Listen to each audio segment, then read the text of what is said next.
மீன்கள் இனப்பெருக்க காலத்தை முன்னிட்டு சென்னை காசிமேடு முதல் கன்னியாகுமரி வரை ஆண்டுதோறும் ஏப்ரல் மாதம் 14ஆம் தேதி நள்ளிரவு முதல் ஜூன் மாதம் 14ஆம் தேதி நள்ளிரவு வரை 61 நாட்கள் மீன்பிடி தடைக்காலம் அமல்படுத்தப்படுகிறது. அதன்படி நேற்று நள்ளிரவு முதல் 61 நாட்கள் மீன்பிடி தடைக்காலம் தொடங்கியது. மீன்பிடி தடைக்காலம் தொடங்கியதால் விசைப்படகுகள் ஆழ்கடலுக்கு செல்ல மீன்வளம் மற்றும் மீனவர் நலத்துறை தடை விதித்துள்ளது.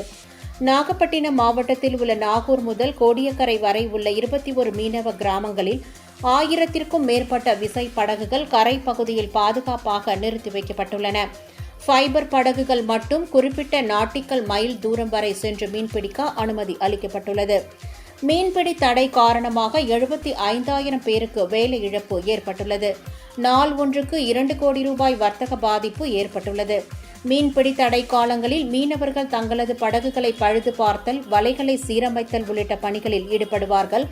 இந்த சீரமைப்பு பணிகளை மேற்கொள்ள 5 லட்சம் முதல் 10 லட்சம் ரூபாய் வரை செலவாகும் என்பதால் மானியத்துடன் கூடிய கடன் வழங்க வேண்டும் எனவும், மீன்பிடி தடைக்கால நிவாரணத் தொகை தற்போது 6,000 ரூபாயாக உயர்த்தப்பட்டுள்ள நிலையில் அதனை 8,000 ரூபாயாக உயர்த்த வேண்டும் எனவும் மீனவர்கள் கோரிக்கை விடுத்துள்ளனர்.